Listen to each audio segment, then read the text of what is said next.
Amen. C'est une joie de vous retrouver. On est heureux de nous retrouver ensemble.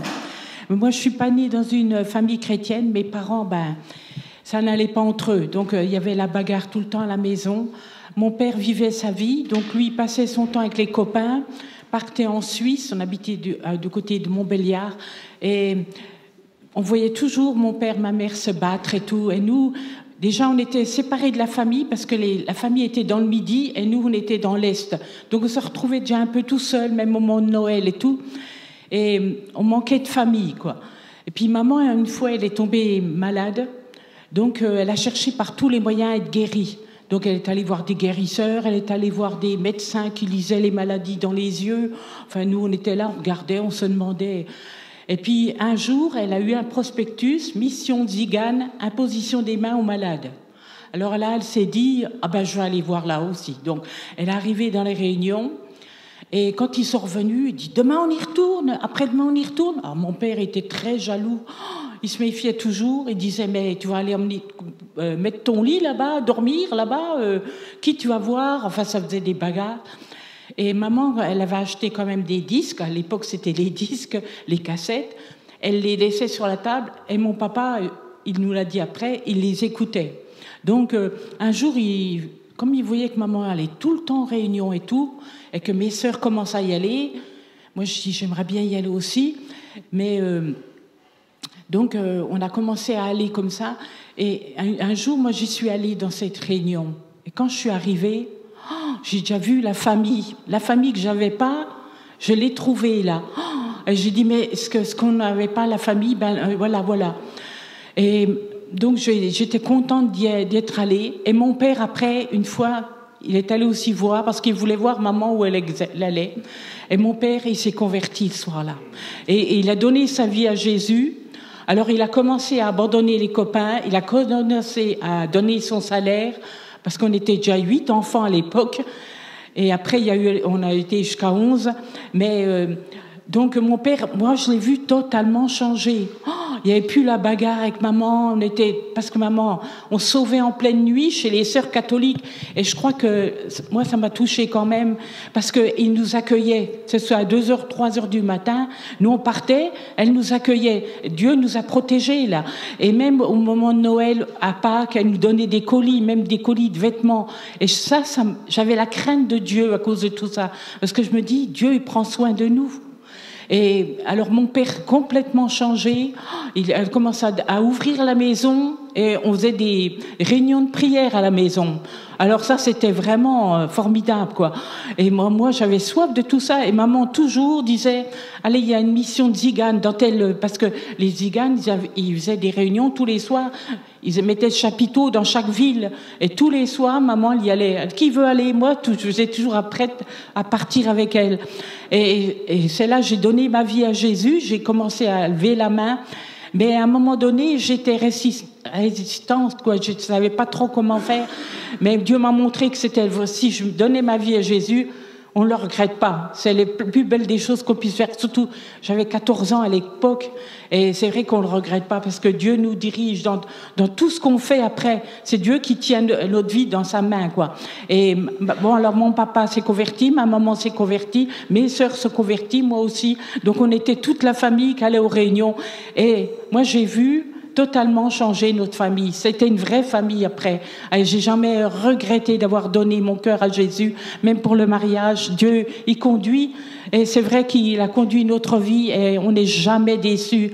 Et c'est vrai que c'est un Dieu, ça vaut le coup de donner sa vie quand on est jeune parce qu'au moins, on réussit notre vie. Et Dieu nous aide dans toutes nos épreuves.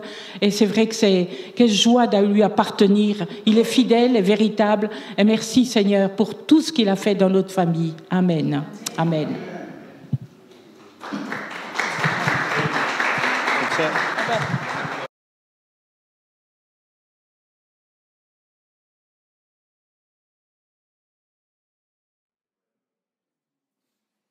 Voilà, bonjour à toutes et à tous. Je voudrais, au travers d'un témoignage, d'une vidéo, vous amener avec moi en Arménie. Vous êtes d'accord? Ce n'est pas tout à fait avec moi, puisque ce sont deux frères de l'AEP, Jean-Marc Tcherketchian, qui est arménien d'origine. Lui, il est arrivé en France, dans la région lyonnaise. Il avait quelques années. Sa maman, une petite bonne femme, mais avec une bonne tête et un grand cœur, quand elle a voulu quitter l'Arménie, rejoindre des membres de sa famille dans la région lyonnaise, elle est allée de l'Arménie jusqu'au Kremlin. Elle a tambouriné aux portes des autorités de l'époque qui n'étaient pas faciles, et obtenir des passeports pour toute une famille avec les tampons, les autorisations, c'était pratiquement impossible. Mais Dieu a ouvert les portes pour elles, et ils sont arrivés dans la région lyonnaise. Et il y a 2-3 ans en arrière, quand nous sommes retournés en Arménie, l'AEP était déjà allé au temps du grand tremblement de terre qui avait fait tant de dégâts il y a des années. Ce voyage, on l'a effectué, Jean-Marc Tcherketchian et moi. Et je vous assure, les Arméniens, surtout quand ils reviennent en Arménie, vous ne les tenez plus. Vous ne les tenez plus. Mais c'était pour la bonne cause. Il a réalisé cette vidéo. Il y a une petite partie historique très intéressante. Et puis une deuxième qui parle des parrainages que nous avons commencé il y a un peu plus de 2 ans. Il y a des milliers d'enfants sans rien en Arménie. On parle beaucoup de la guerre Russie-Ukraine. On ne parle pratiquement jamais de la guerre Azerbaïdjan, Turquie, Ukraine contre l'Arménie. On a annexé des territoires, ça a généré des milliers de réfugiés accueillis en Arménie, leur pays. Des gens qui sont partis sans rien, on a démoli leurs maisons, ils sont arrivés avec des valises. Et là encore, ceux qui trinquent, pardonnez-moi l'expression, le plus, ce sont les enfants. Pourtant, la terre d'Arménie, c'est une terre qui a connu le message de l'Évangile, et c'est la première nation qui est devenue chrétienne, il y a de cela des siècles. Je vous invite à écouter ce beau témoignage.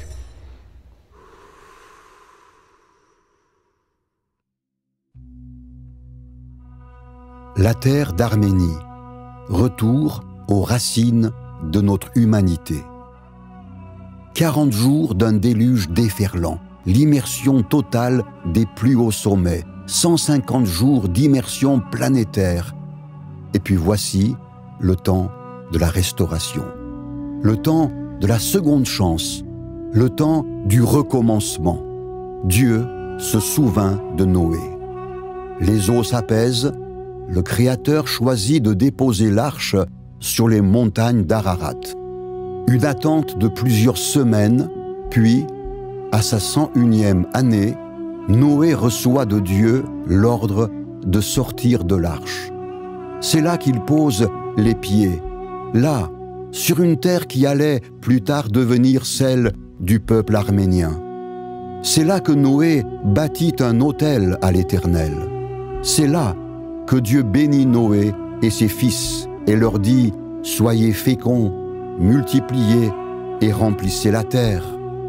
C'est de cette terre que tout a redémarré. Et c'est d'eux que sont sorties les nations qui se sont répandues sur la terre après le déluge, Genèse 10, 32. Puis, le récit biblique nous rapporte le fameux épisode de la tour de Babel et rapidement nous amène à nous fixer sur la descendance de Sem. Nous arrivons à Térak, le père d'Abraham, qui deviendra Abraham, le père des croyants.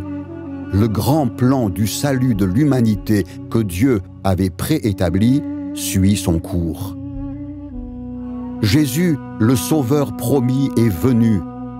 Sa vie offerte en sacrifice sur la croix est la rançon qui nous ouvre un accès immédiat au pardon de nos péchés et à l'assurance du salut par la foi et par grâce. Jésus est ressuscité, il est vivant pour toujours, il sauve, il guérit les malades, il secourt ceux qui espèrent en lui. Il bâtit son Église comme il l'a promis. Il revient de façon imminente. Tout le confirme.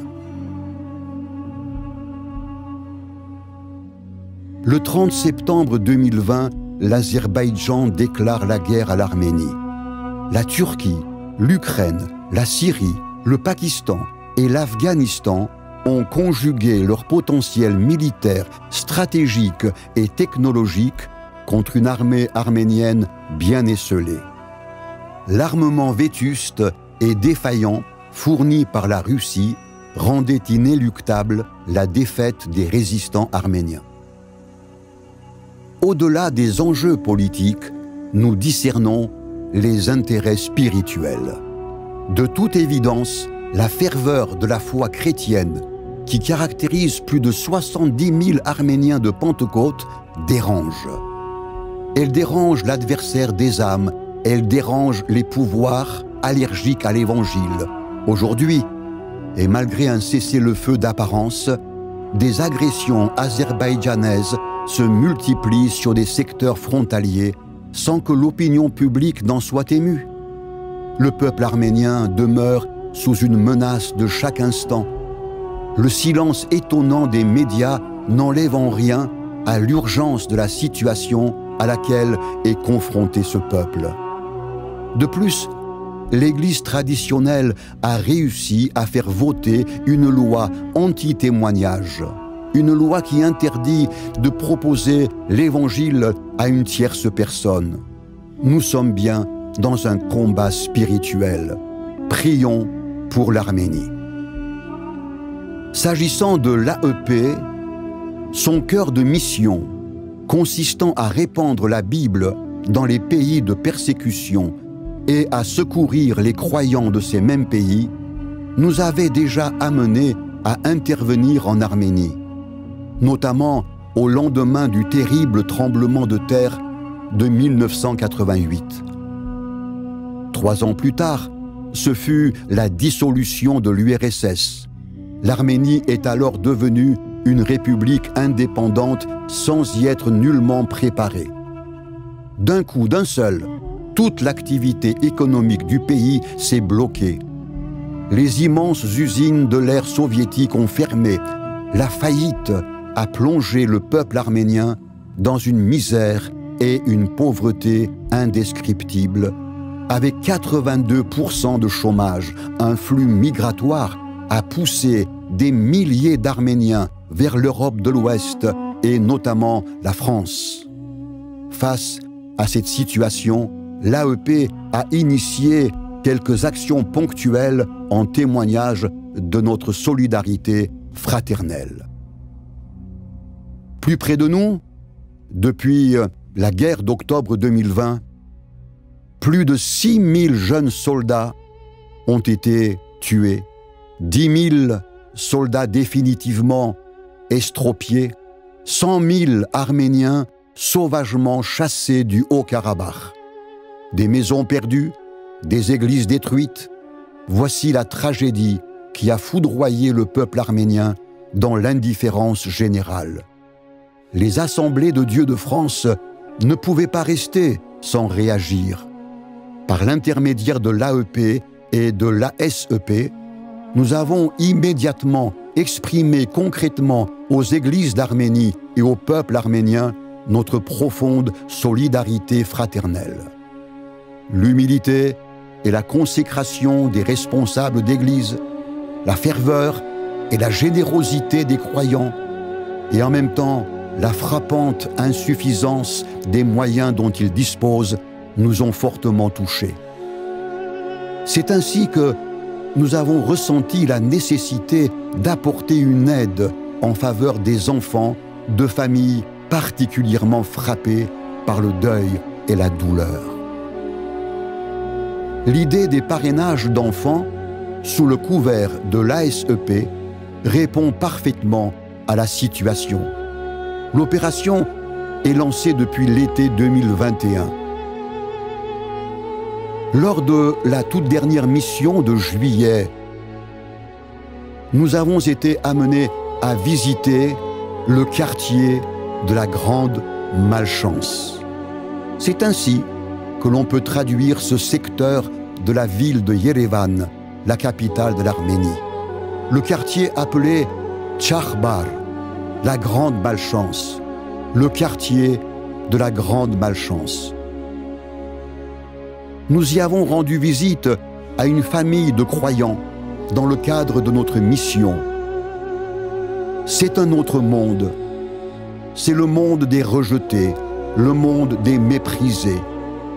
Qui pourrait imaginer qu'à quelques centaines de mètres du centre de la capitale, où règne le luxe et l'opulence à l'européenne, une telle misère puisse exister? Ici, nous explique notre guide, fondateur de l'association humanitaire Convoy of Hope, ici en Arménie, nous n'avons pas de couche sociale moyenne. Une infime minorité vit très richement. Et puis, il y a les autres. Il y a tout le restant de la population qui essaye de survivre. Alors, nous accédons par une piste accidentée et caillouteuse au domicile de ses chers amis. Une masure vétuste où vivent 3 générations, les grands-parents, leurs 3 enfants mariés et leurs 7 petits-enfants. Ils sont des chrétiens nés de nouveau. La grand-mère porte le prénom de Arev, ce qui signifie soleil. Son visage resplendit en effet de la joie du salut et de la douceur de Christ. Tout ce petit monde se rassemble dans le séjour. Ils sont paisibles, propres, souriants. Les petits-enfants nous chantent 2 cantiques. Nous les encourageons, nous prions avec eux. Dans un geste fraternel, nous leur remettons une aide financière. Et nous proposons à notre guide de parrainer les 7 petits-enfants par le biais de l'ASEP. Puis, nous nous en retournons, le cœur rempli de prière et de compassion. Ils sont si nombreux en Arménie à vivre dans la vallée de la grande malchance. Nous estimons que 3000 enfants vivent dans des familles en détresse. Extrême pauvreté, privation du père ou d'un ou plusieurs fils morts à la guerre. L'ASEP, à ce jour, en parraine moins de 150. Les besoins restent immenses. Prions pour eux. Prions pour le peuple arménien, très tôt évangélisé par Thaddée et Barthélemy dans les années 40 de notre ère, et étant devenu la première nation à avoir embrassé l'évangile de Jésus-Christ comme foi nationale, en l'an 301 de notre ère. Le Dieu qui a transformé le pays de Canaan, pays de la malédiction, en pays où coule le lait et le miel, peut aussi changer le pays de la grande malchance en pays où abonde la grâce et l'espérance. La guerre avec l'Azerbaïdjan a précipité des centaines de familles arméniennes dans une situation de détresse, à la douleur d'avoir perdu leur maison, un père, un mari, un fils. S'ajoutent les défis angoissants les plus basiques: nourrir, soigner, vêtir, scolariser les enfants des familles les plus démunies. Comment faire? C'est ainsi que nous avons été amenés à solliciter la générosité des chrétiens de France par la mise en place d'un système de parrainage. Un nouveau champ s'est ouvert pour l'ASEP. Après l'Inde, le Bangladesh, le Myanmar, le champ de l'Arménie. Un immense merci aux donateurs qui ont répondu avec un grand cœur à cette urgence. En un an, nous sommes arrivés au chiffre encourageant de 137 enfants parrainés en Arménie. Ce champ nouveau est appelé à se développer malgré la barrière linguistique et malgré la distance. C'est ainsi que le Seigneur nous a amenés à établir un partenariat avec l'association Convoy of Hope, fondée par un chrétien fidèle de l'église de Yerevan et les pasteurs responsables d'églises locales. Nous avons pu constater le sérieux avec lequel s'organise le parrainage des enfants. Nous avons rencontré des familles aidées, des pasteurs et des responsables locaux établis pour gérer les parrainages. Tout s'organise de manière réfléchie et rassurante. Tout est prêt pour que nous allions plus loin dans cette belle œuvre de parrainage. Une liste d'enfants en attente d'être parrainés nous est présentée. L'appel est donc lancé auprès des croyants de France. Pour 28 € par mois, vous pouvez parrainer un enfant. À l'heure où nous montons cette vidéo, nous apprenons la reprise des hostilités. Pour l'Arménie, le spectre de la guerre revient comme un boomerang. Au moins 49 soldats ont été tués lors d'intenses bombardements perpétrés par l'Azerbaïdjan la nuit du 12 au 13 septembre. Notre correspondant en Arménie nous écrit « Notre situation va mal. La guerre recommence. Priez pour l'Arménie. »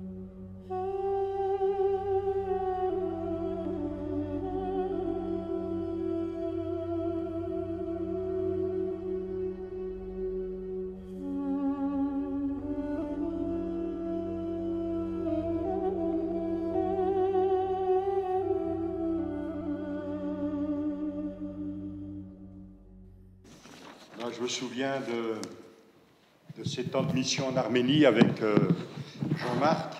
Là, c'était le frère Mavouvono, qui est pasteur à Villefranche-sur-Saône.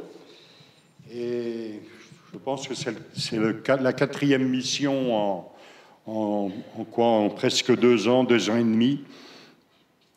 On est passé dans toutes ces zones de front. Et je me souviens que le frère, avec le 4x4, il filait, parce que vous avez les snipers et autres. Et s'il décide de vous embêter, ça peut vite tourner au drame. Pour aller rencontrer de ces gens que personne ne visite.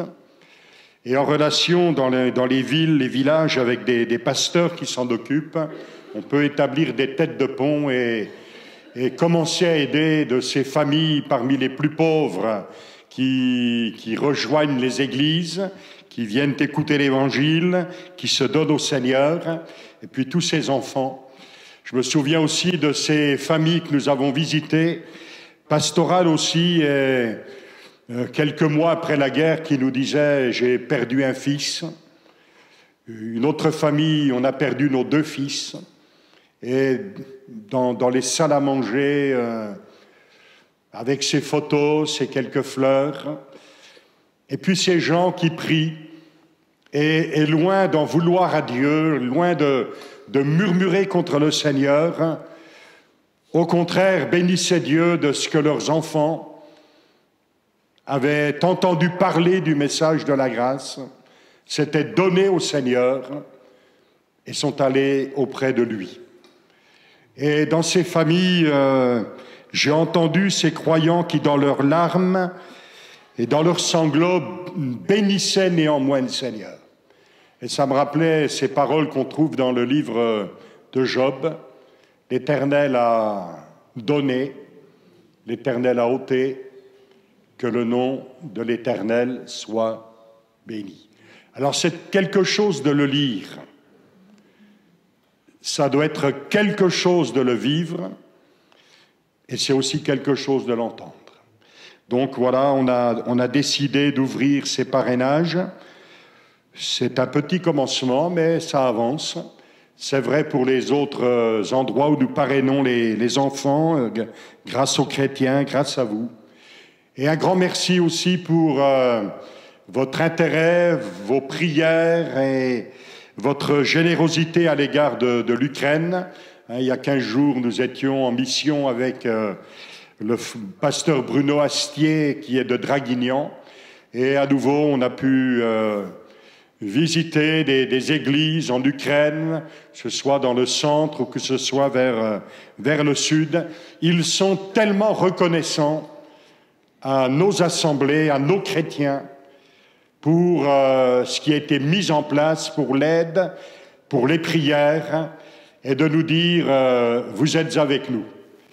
Donc que Dieu les bénisse, que Dieu nous rende aussi intelligents à bien travailler dans son œuvre. Et on prie bien sûr que ces événements s'arrêtent et que les gens retrouvent la paix, que les familles se réunissent à nouveau. Et il faudra bien reconstruire. Ils ne sont pas au bout de leur peine. Je propose qu'on lise ces quelques versets dans Jean chapitre 21. Et à partir du verset 1er. Vous savez qu'on entend souvent dans nos prières à tous, on emploie, bien sûr, on cite le nom du Seigneur. Et quel nom que celui du Seigneur? Quand on peut prononcer Jésus et que cela signifie quelque chose de tellement profond, tellement vrai, tellement important pour nous. Et souvent aussi, on prononce dans nos prières le nom du Seigneur. On dit Seigneur, Seigneur, Seigneur. Et ça signifie quelque chose pour nous. Amen. C'est pas une formule magique, c'est pas une formule religieuse, c'est pas une formule apprise dès l'enfance, alors on le cite parce que c'est connu par cœur. Non, ça signifie quelque chose de très très important dans notre vie, dans la vie de l'Église et dans la vie des familles et la vie personnelle. Après cela, verset 1er, Jean 21, Jésus se montra encore aux disciples sur les bords de la mer de Tibériade, et voici de quelle manière il se montra. Simon-Pierre, Thomas, appelé Didyme, Nathanaël de Cana, en Galilée, les fils de Zébédée, et 2 autres disciples de Jésus étaient ensemble. Simon-Pierre leur dit, « Je vais pêcher. » Ils lui dirent, « Nous allons aussi avec toi. » Ils sortirent et montèrent dans une barque, et cette nuit-là, ils ne prirent rien. Le matin étant venu, Jésus se trouva sur le rivage, mais les disciples ne savaient pas que c'était Jésus. Jésus leur dit, « Enfants, n'avez-vous rien à manger ?» Et ils lui répondirent, « Non. » Alors il leur dit, « Jetez le filet du côté droit de la barque, et vous trouverez. » Ils le jetèrent donc, et ils ne pouvaient plus le retirer à cause de la grande quantité de poissons. Quand on va à la pêche, ça vaut le coup d'avoir le Seigneur avec nous. Alors le disciple que Jésus aimait, donc Jean, dit à Pierre, « C'est le Seigneur. » Gloire à Dieu. C'est le Seigneur. Vous lisez chez vous tranquillement la suite, vous la connaissez d'ailleurs. Une grande quantité de poissons, de gros poissons et d'autres. Et voilà que Pierre, qui avait renié son Seigneur, qui avait croisé le regard de Jésus et qui s'était mis à s'enfuir, à pleurer toutes les larmes de son corps, des larmes de profonde tristesse, profonde repentance. Ce Pierre qui se retrouve à retourner à la pêche des poissons alors que son appel, c'était de pêcher les hommes, quand il va, à l'instar de Jean, réaliser que c'est le Seigneur, sa vie bascule. Une nouvelle rencontre très personnelle, très intime avec ce Jésus qu'il avait renié, mais ce même Jésus qui le rétablit, bouleverse complètement maintenant son avenir, il entre dans sa vocation et le Seigneur va lui dire, jusqu'à présent, tu faisais ce que tu voulais, tu allais où tu voulais, tu décidais de tout. Désormais, tu ne feras plus ce qui te plaît. C'est moi qui suis aux commandes. Et même, tu connaîtras des événements douloureux, remplis de souffrance. Tu seras bien incapable de les maîtriser, mais souviens-toi que je suis avec toi. Alors Pierre va dire, en regardant Jean, il va demander au Seigneur, et à lui, qu'est-ce qui va lui arriver? Et le Seigneur va lui dire, ça ne te regarde pas, c'est pas ton affaire. Et vous savez, des fois, pas ici, mais évidemment ailleurs, il y a des gens qui veulent tellement s'occuper de ce qui va arriver aux autres pour fuir leur propre destinée devant Dieu. Et ils se bâtissent des paravents et des choses qui semblent être des œuvres importantes, mais qui ne tiennent pas devant Dieu. Parce que s'il n'y a pas une vocation personnelle à laquelle on obéit, on peut remuer toute la terre, ça ne sert à rien. Et vous savez, mes frères et sœurs, avec moi, vous le savez très bien, que le meilleur endroit où l'on peut bien se trouver, quelles que soient les difficultés que ça peut aussi engendrer, c'est quand on est au cœur de la volonté de Dieu. Amen. Et pour être au cœur de la volonté de Dieu, eh bien, on est bien obligé de réaliser que dans la Bible, ce terme Seigneur est des plus importants. C'est le Seigneur. Quelle belle déclaration. En l'occurrence, la barque est vide. Quelques minutes après, elle se remplit. Celui qui fait la différence, c'est le Seigneur.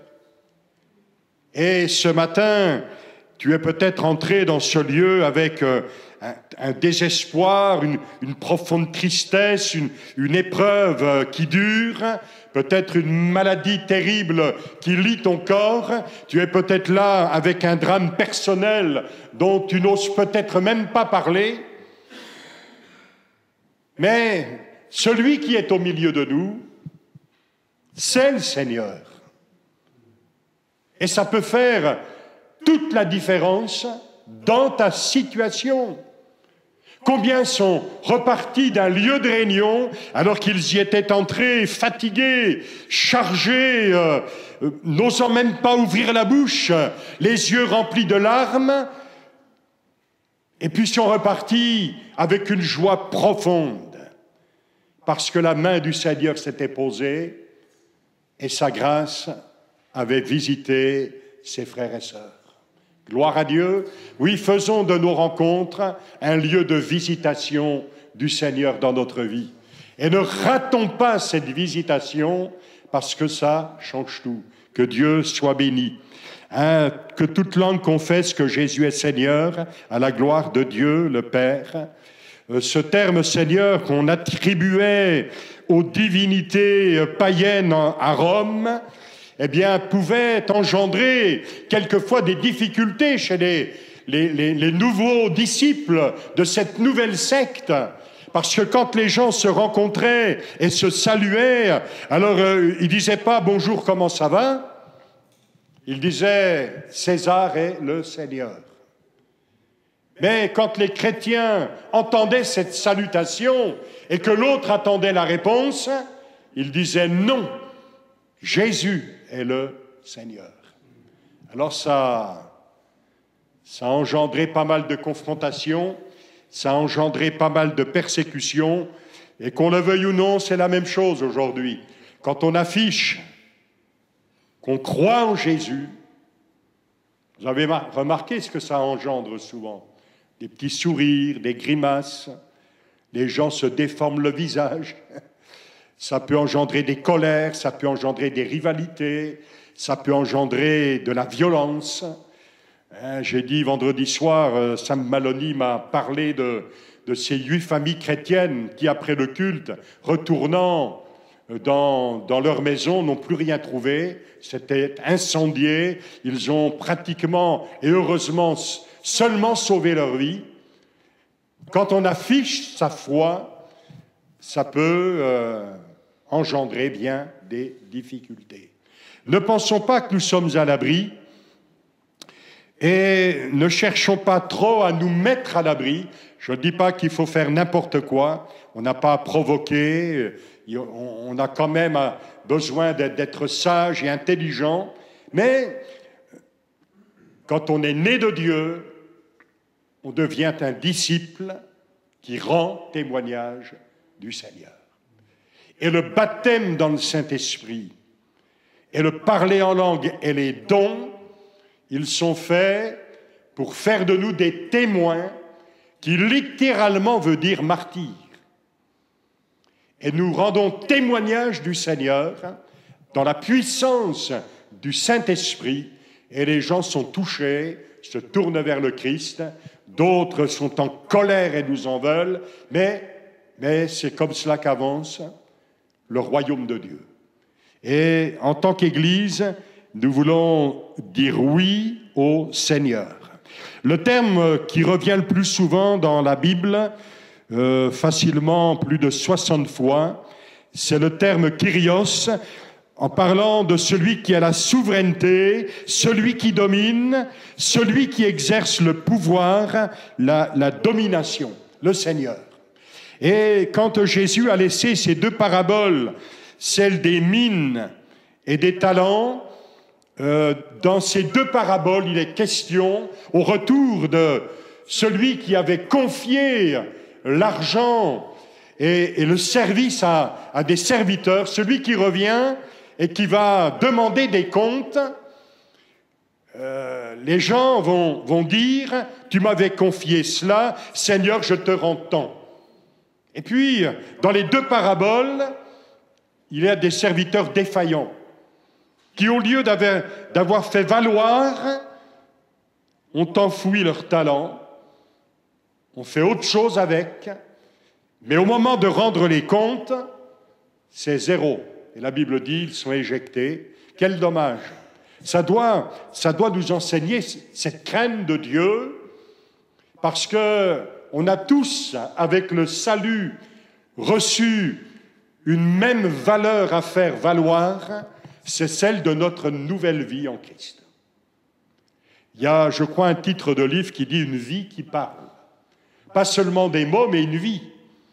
Et là, nous sommes sur un même plan d'égalité, pasteur ou pas, serviteur ou pas, il y a une fonction spécifique ou pas. En tant qu'enfant de Dieu, notre vie a une valeur de témoignage. Et nous ne pouvons pas la cacher, mais la faire valoir, parce que dans notre vie, nous avons prononcé que Jésus est notre Seigneur. Et dans la parabole des talents, pour faire court, c'est un petit peu la même chose. On n'a pas reçu les mêmes talents, on n'a pas reçu les mêmes fonctions, on n'a pas reçu les mêmes choses à faire. Il y a de la diversité, et ça contribue à édifier l'Église, à la bénir, à la consoler, et là encore à évangéliser. Que Dieu nous donne la grâce de faire valoir ce qu'il nous a donné. Et si peut-être quelqu'un ce matin au milieu de nous est un peu bouleversé par cela, en disant c'est vrai, je me suis un petit peu endormi, je me laisse aller, je me suis laissé dominer par des peurs, par des craintes, par des soucis, ou alors pour une raison ou une autre, je suis pas content et je vais arrêter mon service. Stop. Qui gouverne notre vie? Qui a droit à l'autorité dans notre vie? Qui nous a mandatés? Et qui sommes-nous pour dire oui, non, oui, non? La Bible nous appelle à être des enfants obéissants par sa grâce. Il est avec nous. On peut connaître des moments de découragement, de défaillance. On est attaché à la faiblesse. Mais veillons à ce que cette faiblesse ne restent pas un obstacle majeur dans notre vie, qui nous laissent en arrière et qui nous font regarder les choses un peu comme Pierre de loin. Et quand on regarde un peu les choses de loin, malheureusement, ça finit avec un drame.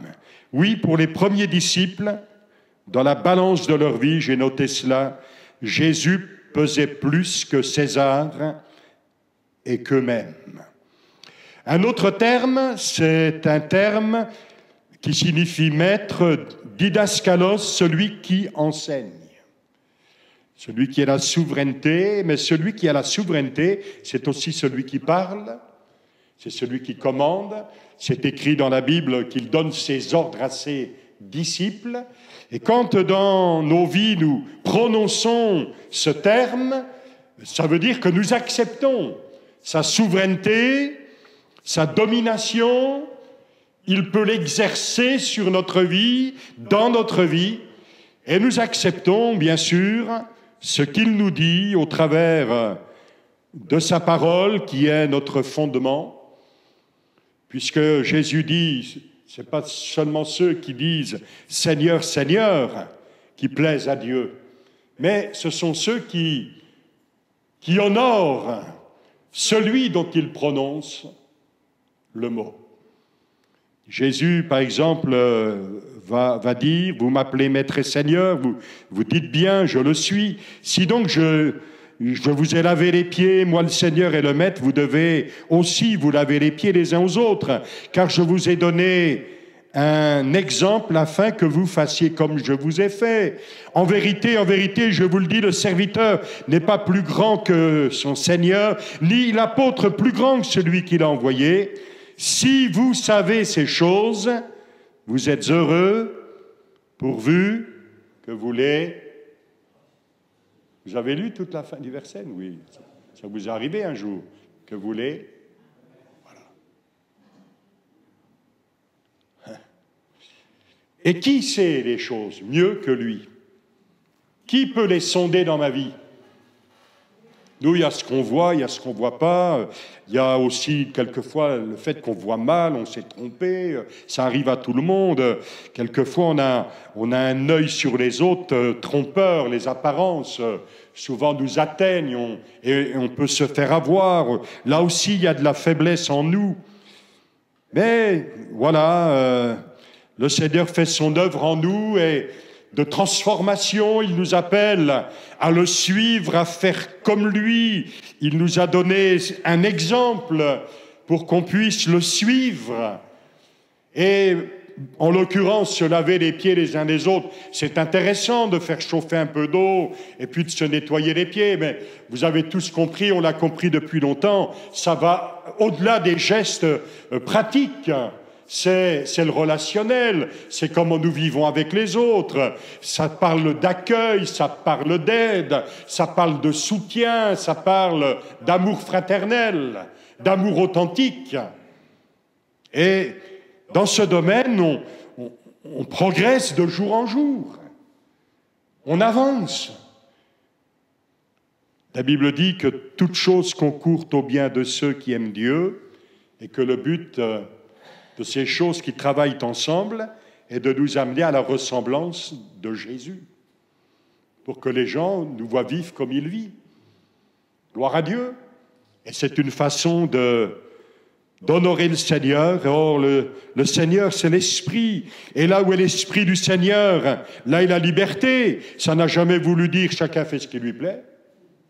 Ça veut dire que maintenant on est libre du péché, on est libre de l'adversaire, on est libre dans la tentation, on est dans cette glorieuse liberté des enfants de Dieu qui nous permettent de dire non à tout ce qui vient défier le Seigneur. Avant, nous ne pouvions pas, nous étions défaits, le diable régnait dans nos vies, nous étions morts dans nos fautes et dans nos péchés, mais il nous a ramenés à la vie et il nous a rendus libres d'esclaves que nous étions pour le servir, pour l'honorer, pour le placer sur le trône de notre vie.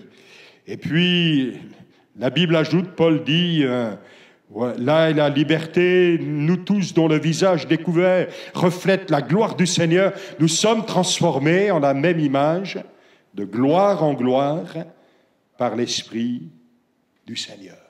Gloire à Dieu. Il y a des souffrances quand on veut ressembler à Christ.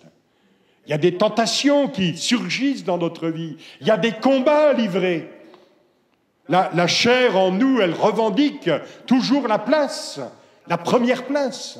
Alors ça engendre des luttes et autres. Et c'est là que la personne du Saint-Esprit en nous, liée à la parole du Seigneur qui nous enseigne, eh bien nous amène de victoire en victoire par la grâce de Dieu. Alléluia. Un autre terme, despotès, qui signifie le maître de la maison. Et puis si on cherche un petit peu plus loin, on trouve deux parties. La première, c'est maison, et la deuxième, c'est le terme époux. Donc on pourrait facilement dire, pour ne pas trahir le texte, que ce terme Seigneur signifie l'époux de la maison. Et la maison, c'est qui? C'est nous. L'ensemble de ces pierres vivantes édifiées les unes sur les autres pour que s'élève un temple saint dans le Seigneur. Ces gens nourris de lui, du lait spirituel, de la parole de Dieu, qui grandissent, qui se façonnent, qui s'assemblent les unes sur les autres pour glorifier celui qui nous a sauvés, parce que Jésus, c'est aussi l'époux de l'Église qui vient bientôt. Gloire à Dieu. Quand on prend la Sainte Seine, on se souvient de ce qu'il a fait, on dit ce qu'il est aujourd'hui pour nous, mais on a une espérance chrétienne formidable. Celui qui nous a sauvés va bientôt rassembler son Église, dont il est le bien-aimé, et nous célébrerons les noces de l'agneau. Gloire à Dieu, vous êtes invités à votre noce. Vous avez même déjà le faire-part au travers de la Bible. Nous n'avons plus qu'à honorer le faire-part en nous tenant prêts. Quand vous allez à un mariage, voilà, vous n'y allez pas là en short nu-pied, allez, c'est cool, on ne va pas à la plage. On s'habille, on fait attention, on se rase sans se couper autant que possible. Souvent, les gens mettent un costume neuf, les dames, elles sont superbement habillées. Et puis, quand on voit les mariés, c'est formidable, vous ne trouvez pas? On attend le Seigneur. Gloire à Dieu. Et vous savez qu'à force de l'attendre, ça va arriver. Ça ne peut qu'arriver. Mais en même temps, l'époux de la maison, ça nous parle de son amour, de son attention. Paul disait, comprenez quel est l'amour de Dieu, sa hauteur, sa largeur, sa profondeur, sa consistance. Paul dit néanmoins, un solide fondement posé par Dieu subsiste. Avec ces paroles qui lui servent de sceau, le Seigneur connaît ceux qui lui appartiennent. On sait ce qui se passe dans notre maison. Et quiconque prononce le nom du Seigneur, qu'il s'éloigne de l'iniquité. Et il dit, dans une maison, il n'y a pas seulement des vases d'or et d'argent, il y en a aussi de bois, de terre. Les uns sont des vases d'honneur, les autres sont d'un usage vil. Si donc quelqu'un se conserve pur, en s'abstenant de ces choses, il sera un vase d'honneur, sanctifié, utile à son maître, propre à toute bonne œuvre. Alors on peut dire, moi je suis un pauvre vase de terre, pas ver de terre, mais vase de terre. Je suis bien comme ça. Comptez pas sur moi, je ne suis fait que de terre. C'est pas ce que le Seigneur veut. Il ne veut pas que tu sois un vase d'usage vil. Le Seigneur, dans notre vie, déclare « Je veux que tu sois un vase d'honneur, utile dans les mains du Maître. Ne rabaissons pas ce que le Seigneur veut faire dans notre vie parce que nous cajolons notre faiblesse.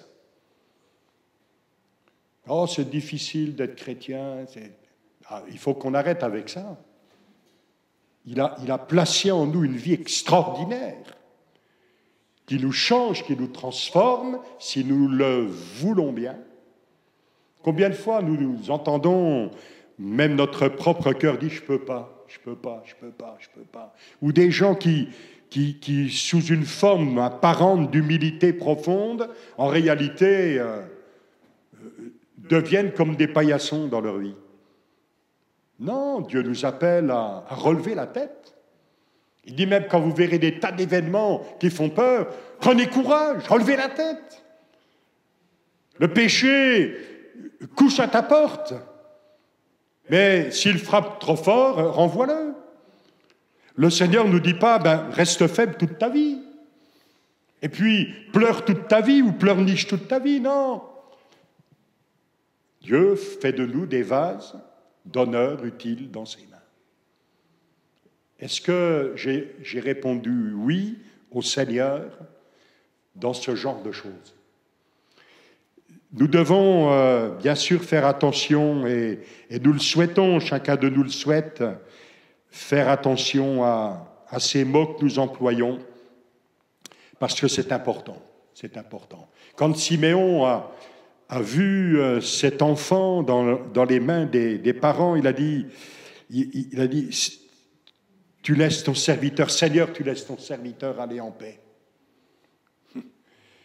La domination est dans les mains de cet enfant, dans les mains du Sauveur et du Seigneur. Et voyez-vous, c'est ce que je disais un petit peu tout à l'heure, quand on est au cœur de ce que Dieu veut, même si ce n'est pas facile, même si les progrès doivent se faire encore, on est quand même dans la tranquillité, dans la paix intérieure, parce qu'on est là et on sait qu'on sert le Seigneur, on fait sa volonté. Mais quand on est en dehors de cela, on n'est jamais tranquille. Et même, on arrive à l'église, on entend des textes, ça nous reprend, on n'est pas content, on a l'impression que c'est contre nous. Mais c'est parce qu'on est à côté. Quand on est dedans, on n'a plus rien à craindre. C'est pas contre nous, c'est pour nous encourager. Mais quand on ne veut pas, c'est toujours contre nous. Ça vaut la peine de réfléchir à ces choses-là. En tant que chef, époux, Seigneur, tête de l'Église, il est celui qui la dirige et son Église lui est soumise. Sa volonté, elle est bonne, agréable et parfaite. Ce Seigneur, c'est celui qui pourvoit, veille sur elle et la protège. Celui qui l'aime au point de s'être livré à mort pour elle. C'est celui qui règne et fera régner éternellement son Église avec lui.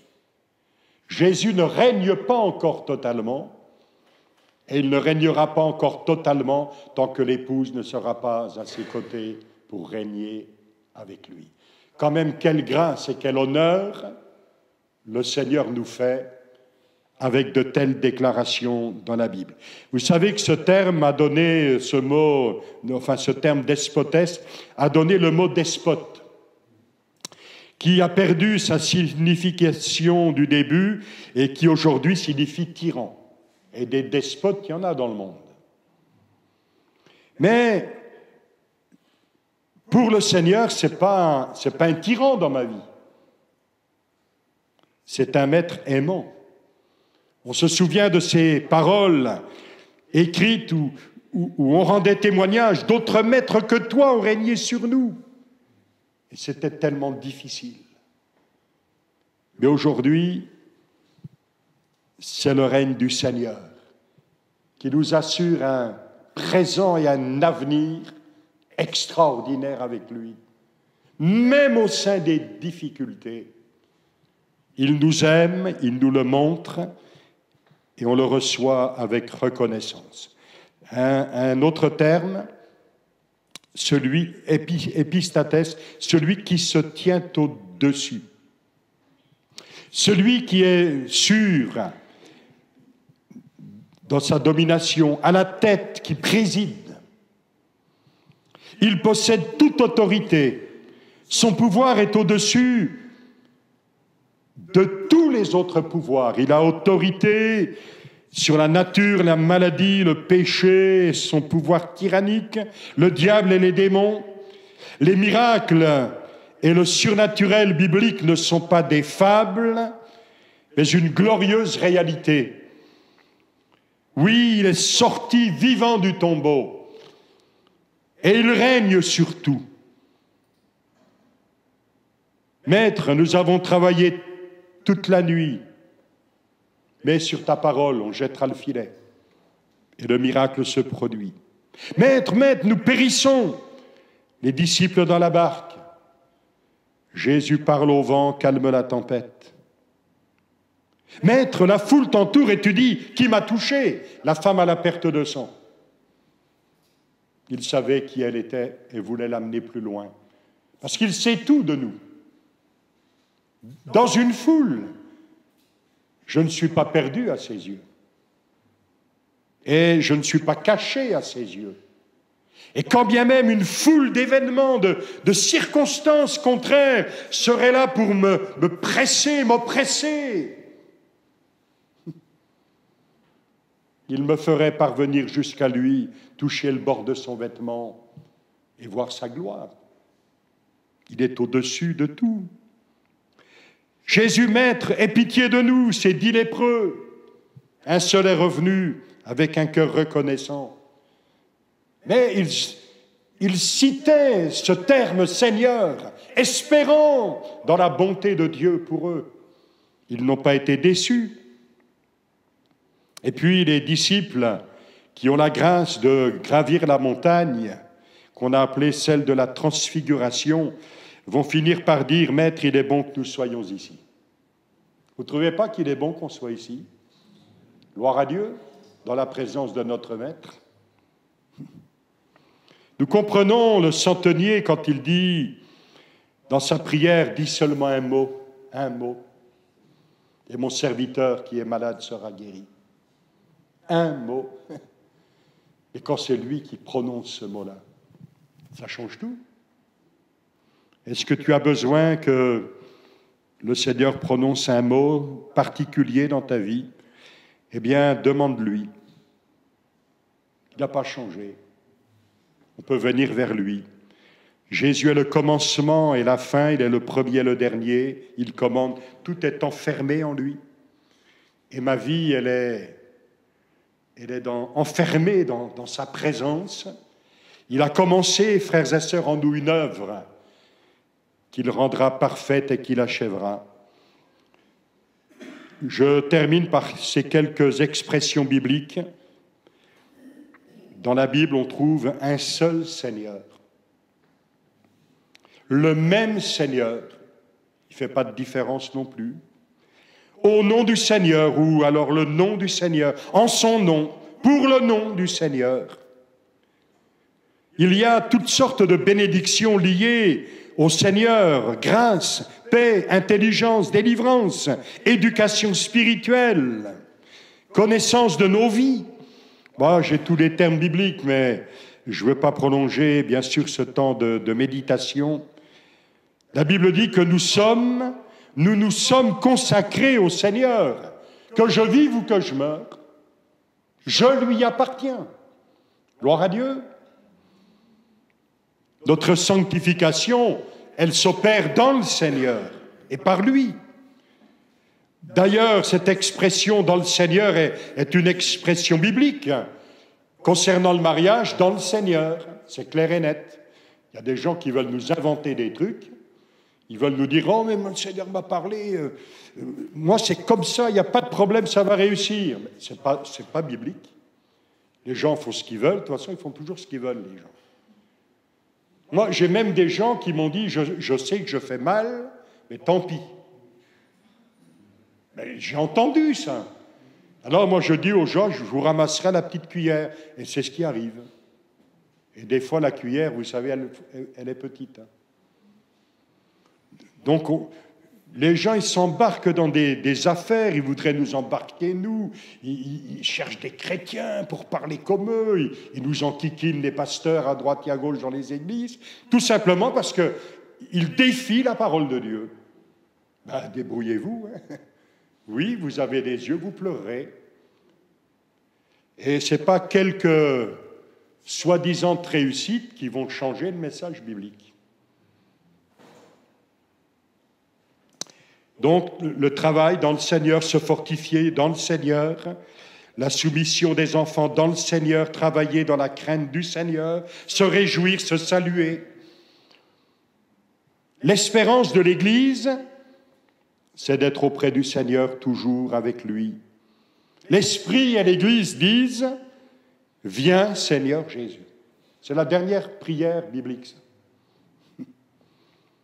Et puis, on a cette expression, moi j'ai dit des choses pas forcément dans l'ordre, hein, vous savez les redresser.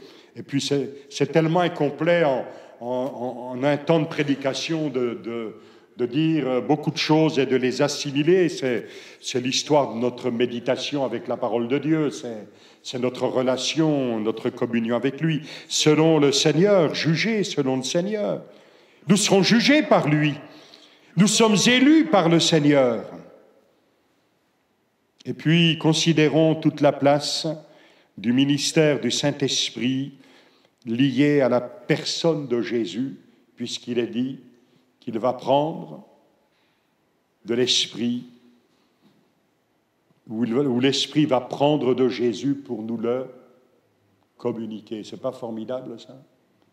On n'est pas pauvre en tant que chrétien. On n'est pas pauvre en tant qu'Église. Et ici, à Troyes comme ailleurs, eh bien, nous sommes bénis ensemble. Vous l'avez compris, et puis je laisse la place à votre pasteur, qui est aussi mon fils, qui prenne la place des pères. Seigneur, merci pour ce temps. Merci pour ta parole. Nous voulons qu'elle ait toute sa place dans notre vie. Et même ce que nous pouvons peut-être mal communiquer, mal dire, mal faire, qu'importe. Toi, tu sais redresser tout dans notre cœur et nous appeler à comprendre ce que tu veux pour notre vie. Merci de bénir ton peuple ici, dans cette région, les villages, dans les rues, dans les maisons, les familles. J'ai entendu cette prière, des difficultés dans les familles. Seigneur, tu peux changer le mal en bien et nous étonner parfaitement. Notre espérance et notre prière, elle est en toi. Bénis ton peuple, souviens-toi, oui, des malades, des affligés, de ceux qui sont restés à la maison et qui auraient aimé d'être là avec nous. Seigneur, tu prends soin de chacune de tes brebis, sans exception. À toi la gloire. Amen. Amen. Gloire à Dieu.